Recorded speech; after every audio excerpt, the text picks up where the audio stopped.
महाकुंभ एक अद्भुत महाकुंभ हुआ है। वहाँ मनुष्य जन्म में जो भी जाता है उसको जन्म सार्थक हो जाता है, ऐसी भावना सबके मन में। अभी जो नहीं गए उनको आपने सवाल पूछना चाहिए हिंदुत्व के बारे में। मैं हिंदू हूँ। बाला साहब ठाकरे जी ने गर्व से कौम हिंदू है का नारा दिया था। अभी हिंदू कहने के लिए डरते हैं, हिंदू हृदय सम्राट कहने के लिए डरते हैं, तो कहा गया है इनका हिंदुत्व, आप पूछो उनको। कांग्रेस के वरिष्ठ नेता राहुल गांधी के महाकुंभ जाकर स्नान नहीं करने पर जमकर चर्चा हो रही है। ठीक इसी तरह उद्धव ठाकरे के भी कुंभ नहीं जाने पर विवाद हो रहा है। इसी बीच महाराष्ट्र के उप मुख्यमंत्री एकनाथ शिंदे ने महाकुंभ नहीं जाने पर दोनों नेताओं पर निशाना साधा है। एकनाथ शिंदे ने कहा कि ये लोग खुद को हिंदूवादी कहते हैं लेकिन कुंभ नहाने नहीं गए। देखिए, कहना और करना, कतनी कुछ, कहनी कुछ और कतनी कुछ, ये ऐसे लोग हैं। तो इसके लिए कुंभ, महाकुंभ जो है, महाकुंभ एक अद्भुत महाकुंभ हुआ है। यहाँ पर 144 साल के बाद ये महाकुंभ हुआ है और वहाँ पर त्रिवेणी संगम है, गंगा यमुना सरस्वती का। वहाँ मनुष्य जन्म में जो भी जाता है उसको जन्म सार्थक हो जाता है, ऐसी भावना सबके मन में। 65 करोड़ से ज्यादा लोग वहाँ गए हैं। उत्तर भारत के उत्तर प्रदेश के मुख्यमंत्री योगी आदित्यनाथ जी का धन्यवाद देना चाहिए उनको, उनका अभिनंदन करना चाहिए, क्योंकि उन्होंने जो नियोजन किया है, बहुत बड़ा नियोजन, अच्छा नियोजन किया है। मैं आदरणीय प्रधानमंत्री जी को भी धन्यवाद दूंगा, उनके मार्गदर्शन में ये बड़ा महाकुंभ जो है, ये अद्भुत महाकुंभ सफल रहा। मैं आदरणीय देश के गृह मंत्री अमित शाह जी को भी धन्यवाद दूंगा, क्योंकि सुरक्षा व्यवस्था जो उन्होंने रखी है वो बहुत ही पुख्ता थी और सुरक्षा पूरी तरह, लाखों करोड़ों लोग गए, उनकी सुरक्षा व्यवस्था भी अच्छी थी। और इसीलिए अभी जो नहीं गए उनको आपने सवाल पूछना चाहिए हिंदुत्व के बारे में। मैं हिंदू हूँ। बाला साहब ठाकरे जी ने गर्व से कौम हिंदू है का नारा दिया था।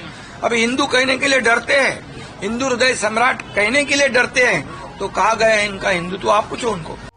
वहीं कांग्रेस के वरिष्ठ नेता राहुल गांधी और प्रियंका गांधी का संगम में डुबकी नहीं लगाने पर उत्तर प्रदेश कांग्रेस के अध्यक्ष अजय राय का बयान भी सामने आया है। उन्होंने कहा कि मैंने खुद कुंभ पहुंचकर स्नान किया था और आशीर्वाद लिया था। मैं कांग्रेस परिवार की ओर से, गांधी परिवार की ओर से वहां गया था। मैंने कांग्रेस पार्टी के प्रदेश अध्यक्ष के तौर पर डुबकी लगाई थी, देश की मंगल कामना की प्रार्थना की थी। ये महापर्व था और इसे राजनीति से नहीं जोड़ना चाहिए। ये आस्था का सवाल है, हम सभी आस्था के भाव से इससे जुड़े हुए हैं। वहीं कुंभ में हुई भगदड़ को लेकर उन्होंने बीजेपी सरकार पर भी निशाना साधा। देखिए, मैं निश्चित तौर से इस आस्था के और एक विश्वास के, एक धर्म के इतने बड़े आयोजन जो आज यहाँ पर हुए, मैं निश्चित तौर से मैं संगम नगरी प्रयागराज के लोगों को, जो वहां के लोग हैं, जिन्होंने पूरा बढ़ चढ़ के इसमें भाग लिया, पूरे देश से आए लोग हैं, मैं सबकी मंगल कामना करता हूं और विशेष रूप से प्रयागराज के लोगों को धन्यवाद देना चाहूंगा कि जिन लोगों ने आगे बढ़ चढ़ के वहां पर आए, सभी संगम में स्नान करने वाले लोगों को इस महाकुंभ में अपना योगदान दिया, सबको धन्यवाद देना चाहूंगा। और जो व्यवस्था में लोग लगे थे, हमारे सरकारी कर्मचारी, अधिकारी, उन सब लोगों को धन्यवाद देना चाहूंगा कि जितने बड़े पर्व को उन्होंने संपन्न कराया, उसको हृदय की गहराई से धन्यवाद। और सबसे बड़ा धन्यवाद बाबा महादेव को, ईश्वर को, कि जिन्होंने इतने बड़े आयोजन को एक अपने आशीर्वाद से पूरा कराया। थोड़ी बहुत कठिनाइयां, जो स्थितियां पैदा हुई, उसमें ईश्वर ने निश्चित तौर से अपने भक्तों की, अपनी गणों की मदद की, उनकी रक्षा की है। पर जो सरकार की व्यवस्था है, सरकार की व्यवस्था मैं समझता हूं कि पूरी तरीके से ध्वस्त थी। वो राम भगवान के भरोसे वहां पर सारी चीजें चली हैं, क्योंकि इनके जो व्यवस्थाएं थी, उस व्यवस्था ने पूरी तरीके से सभी चीजों को ध्वस्त कर दिया। केवल मार्केटिंग, ब्रांडिंग, हाँ, योगी जी को, मोदी जी को धन्यवाद देना चाहिए कि जो इन्होंने ब्रांडिंग किया, जो मार्केटिंग की, वो बहुत अच्छी मार्केटिंग किया है मोदी जी ने। इसलिए मोदी जी को, योगी जी को धन्यवाद ब्रांडिंग के लिए और मार्केटिंग के लिए जरूर देना चाहिए। आपको करोड़ रुपए का लोगों को रोजगार मिला है, फायदा हुआ है, ये नहीं, बिल्कुल, मैं तो इसीलिए तो धन्यवाद दे रहा हूं ना कि रोजगार मिले, काम मिले, उसके लिए जरूर। पर अव्यवस्था जिस तरीके से हुई, जो घटनाएं घटी, 3 जगह भगदड़ हुआ, मैं समझता हूं कि वहां उसकी जानकारी अभी तक नहीं दे पा रहे हैं। कितने लोग लापता हो रहे हैं, कितने लोग गायब हुए, घायल हुए, उसकी कोई जानकारी नहीं आ रही है। इंक्वायरी हो रही है। नहीं, निश्चित तौर से जल्द उसकी सिटिंग हाईकोर्ट के जज, माननीय उच्च न्यायालय के सिटिंग जज से द्वारा उसकी जांच कराई जाए, जिसमें नहीं, व्यवस्था जो खराब हुई है केवल वीवीआईपी कल्चर से, केवल वीवीआईपी कल्चर जो वहां पे आया कि जहाज से कौन आया, हेलीकॉप्टर कौन आई, सारी भीड़ को रोककर वीवीआईपी को पास कराना, लाखों लोग, करोड़ों लोग इंतजार कर रहे हैं, वीवीआईपी दर्शन कर रहे हैं। ये केवल वीवीआईपी, ये पूरा कुंभ केवल एक वीवीआईपी इवेंट बनाकर इस सरकार ने रख दिया। ये आज योगी जी सफाई कर्मियों को सम्मानित भी कर रहे हैं। मैं निश्चित तौर से जो लोग उस व्यवस्था में लगे थे उनको जरूर सम्मानित करना चाहिए। सफाई कर्मचारी, पुलिस के अधिकारी, प्रशासनिक अधिकारी, मीडिया के लोग, आप सब लोगों ने भी जितना बढ़ चढ़ के वहां काम किया, जो व्यवस्था में वॉलंटियर्स लगे, सबका सम्मान करना चाहिए। पर उसमें जो सबसे बड़ा सम्मान वो होना चाहिए, वो स्वर्गीय अंजनी राय जो एक्सपायर मर गए उस दुर्व्यवस्था में, उनकी पत्नी को बुलाकर उनको शहीद का दर्जा और उनकी पत्नी का सम्मान करना चाहिए। अगर उनका सम्मान होगा तो निश्चित तौर से ये लगेगा कि जितने भी लोग वहां पर अपना सब कुछ न्यौछावर करके लोगों की सेवा किए, उनके दिल को तसल्ली होगी कि उनका परिवार का एक व्यक्ति आज जो शहीद हुआ, उसकी पत्नी का सम्मान, उसके परिवार का सम्मान हो रहा है। रोपवे को लेकर के आपको इतराज है? रोपवे क्या नुकसान करेगा?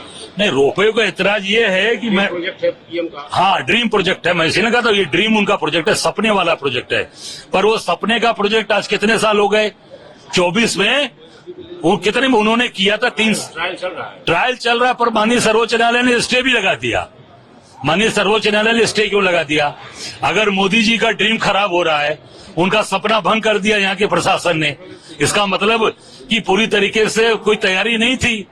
अब वो ड्रीम टूट रहा है मोदी जी का, और माननीय सर्वोच्च न्यायालय ने स्टे दे दिया। वो 3 महिलाओं ने अपील किया है वहां, उस पर स्टे हो गया। इसका मतलब कि बिना किसी प्लानिंग के कार्य योजना से उनका ड्रीम ये यहाँ के लोग पूरा नहीं कर पाए। नहीं तो क्या चलना चाहिए? यहाँ मेट्रो शहर के अंदर देखिए, इतने शहर, ये पुराना शहर है, 5000 साल से पुराना शहर है। यहाँ शहर को बचा के रखिए, उसको अच्छा बनाइए। मेट्रो बनाना चाहिए। मेट्रो की मांग हम लोग करते हैं। बाबतपुर हवाई अड्डे से शुरू हो, जो बीएचयू तक जाए, इधर रामनगर तक इधर जाए, इस तरफ राजा तालाब मिर्जा मुराद तक जाए, इस तरफ मार्कंडेय महादेव तक जोड़िए, शहर का विकास हो जाएगा। रोपवे से कुछ नहीं होने वाला। लोगों की निजता भंग होने जा रही है।